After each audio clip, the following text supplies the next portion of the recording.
Salawati. Saya dari SMP Negeri Lubuk Tua. Saya akan membawakan dongeng tentang cerita rakyat asal-usul Bumi Silampari. Selamat mendengarkan teman-teman. Kisah ini diambil dari Dusun Ulak Lebar, Marga Sindang Iril, Ibu Linggau, Sumatera Selatan. Alkisah di Dusun Ulak Lebar, hiduplah seorang putri yang sangat cantik, luar biasa. Ia bertubuh tinggi semampai, wajahnya halus bercahaya, rambutnya panjang ikal mayang, dan jari jemarinya lentur. Gadis itu bernama Dayang Torek.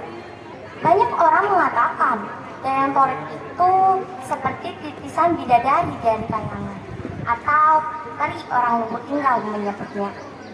Kecantikan. Selain cantik, Dayang Torek juga pandai dalam menari, sehingga ia kerap diminta untuk menari di hadapan para pembesar yang datang ke Ulak Lebar. Kecantikannya itu menyebar hingga ke seluruh antero negeri, hingga terdengar oleh telinga pangeran dari Palembang. Pangeran dari Palembang tidak percaya bahwa di Dusun Ulak Lebar itu terdapat putri yang sangat cantik. Ia datang ke Ulak Lebar, ingin membuktikannya. Seperti biasa, ketika datang ke Ulak Lebar, mereka akan disambut dengan tari-tari persembahan. Betapa terkejutnya pangeran ketika melihat seorang penari dengan cantik dan lemah gemulan menari di hadapannya. Wow, siapa gadis ini? Aku sangat menyukainya. Dia cantik. Begitu kata pangeran. Seperti tamu yang lain, matanya tak berkedip ketika melihat Dayang Torek. Ketika itu, hatinya langsung terpanah dan ingin sekali menyunting Dayang Torek dan menjadikannya permaisurinya di kerajaan Palembang. Lalu pangeran menghadaplah ayahanda dari putri Dayang Torek, yaitu Gindo Ulak Lebar. Gindo, aku sangat menyukai putrimu itu. Bagaimana jika aku melamarnya dan menjadikannya putriku, permaisuriku? Di dalam hati pangeran, ia tak mungkin menolak. Apalagi jika dia akan dijadikan permaisuri di kerajaan Palembang. Gindo Ulak Lebar menjawab dengan hati bergemetar. Maaf pangeran, jika untuk masalah itu, biarlah Dayang Torek saja yang menentukan nasib hidupnya. Baiklah, di mana putrimu itu, wahai Gindo? Setelah Dayang Torek berada di hadapan pangeran, pangeran langsung mengemukakan maksudnya untuk melamar dan memperseting Dayang Torek. Dayang Torek dengan lemah lembut menjawab, maafkan hamba pangeran, hamba belum ingin berumah tangga. Hamba mohon maaf.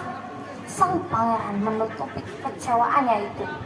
Pulanglah ia ke Ulak Lebar dengan hati yang sangat sakit.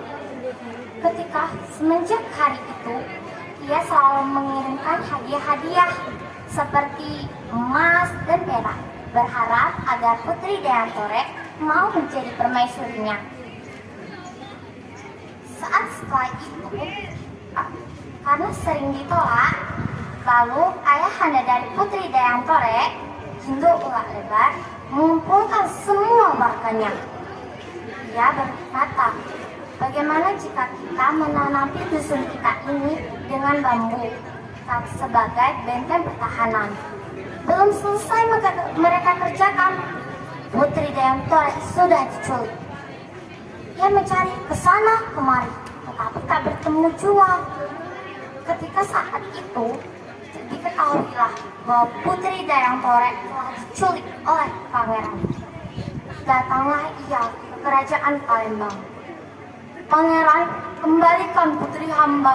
Hamba sangat menyayanginya.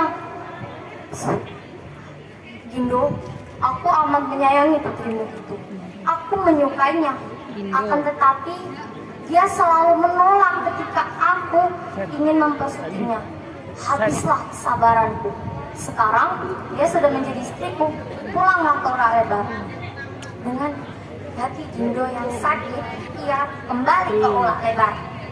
Setelah hari itu, tahun berganti tahun, hingga akhirnya Pangeran dan Putri Dayantore memiliki seorang putra.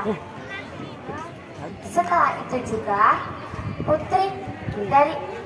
adik dari Putri Dayantore juga semakin membesar. Ia bernama Nyonga. Nyonga meminta izin kepada Dindo Ulak Lebar untuk menjemput kakaknya di kerajaan Palembang. Ayah, aku ingin bertemu dengan kakak. Bolehkah? Aku ingin membawanya pulang. Lalu Dindo pun memutuskan untuk mengiyakan kata-kata dari putrinya itu. Saat dia sudah berhasil menyelusup ke kerajaan Palembang, ia bertemu dengan kakaknya. Yayu, mari kita pulang Yayu. Aku sangat menyayangimu. Pulanglah ke Ulak Lebar bersamaku. Sang kakak menjawab, bagaimana Dik? Aku sudah mempunyai putra. Tinggalkan saja yuk. Bukankah ini adalah kerajaan ayahnya? Ayahnya itu sangatlah kaya. Lalu sang putri pun mengiyakan, dan bersama dengan adiknya ia berjalan menuju kaki Bukit Sulap. Sesampainya di sana, adik dari Putri Dayantore yang sejak tadi tidak suka mau menyelipkan taji di tangannya dan ditepukan taji itu ke dahi anak dari Putri Dayantore. Meninggallah anak dari Putri Dayantore. Apa yang kau lakukan, Nyonga? Tidak, Yayu. Aku hanya menepuk nyamuk yang ada di dahinya. Lalu sang putri berkata, tidak, Nyonga. Kau membunuhnya. Kau jahat. Jahat. Aku benci padamu. Larilah si putri ke gunung Bukit Sulap. Akan tetapi ia hilang. Tak tahu kemana. Si Nyongang berteriak histeris, Yayu, kau di mana, Yu? Yayu, jangan tinggalkan aku. Tinggallah sang Nyongang sendirian di Bukit Sulap meratapi kepergian kakaknya. Untuk hal itu, orang Lubuk Linggau menamainya dengan Bumi Selampari, artinya putri atau peri yang hilang. Terima kasih. Assalamualaikum warahmatullahi wabarakatuh.